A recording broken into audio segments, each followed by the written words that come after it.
Sicilian Savoiardi that we grew up with, available in so many bakeries, but now you can make them at home.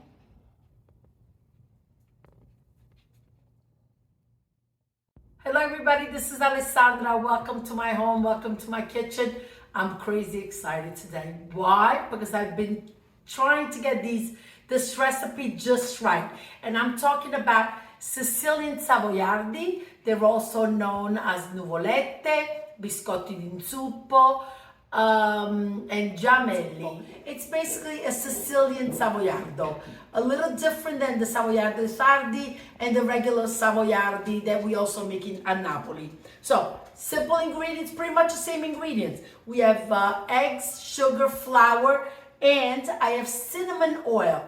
But be careful because just a few drops goes a long way. Like all my recipes, there's a few rules. The eggs must be at room temperature.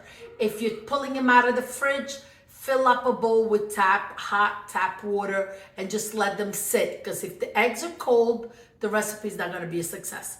Also, do not put the oven on because the eggs and the sugar are going to be whisking for at least 20 minutes.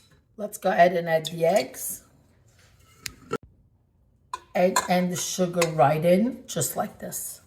Really just 2 to 3 drops, not more than that. So be very careful. 1, 2. That's it. Whisk attachment on, and now we're gonna let it go on high speed, 20 minutes. 10 minutes in, we're going to check it and then we'll put the oven on. 10 minutes in, I put the oven on. It's very pale and light, but let it go another 10 more minutes. Just put it on again on full speed.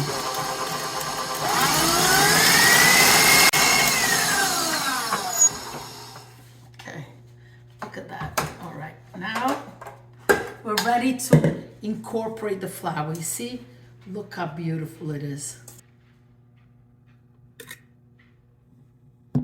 You know, a little bit reminds me of the zabaione we used to get fed before school. So we had sugar, raw eggs, and caffeine, and a little bit of marsala in it. So we went to school with alcohol, sugar, raw eggs, and caffeine.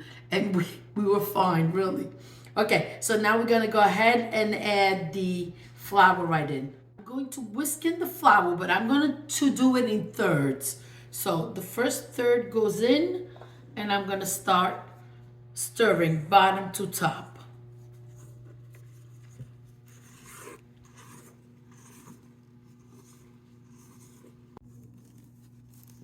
Gently bottom to top. Okay. Last flour. Be patient and just keep stirring like this. This is the consistency. Okay, I don't see any more flour left. We're ready to pipe. I have a large disposable piping bag. What I'm going to do is just cut the tip because you don't need any, you just need about a 1-inch cut right here just to pipe the cookies right out. Going to cut it right about here. See that? It's about 1-inch slit. Close and let's pipe them together. Gentle pressure. This will determine the size of the cookies that you want.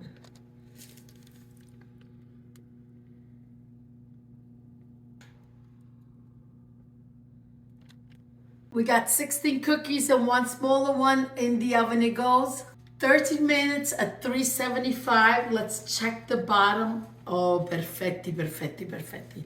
Look at that.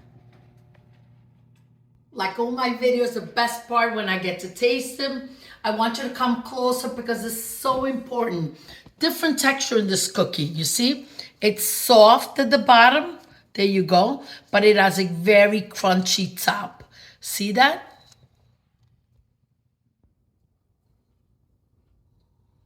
Buonissimo. I'm going to be quick to say goodbye because I want to make a nice cup of coffee and enjoy them. Thank you for watching. Please subscribe, hit the like button, share the recipe, make the recipe, which is one of the things that makes me so very happy. Grazie, arrivederci, alla prossima. Ciao ciao.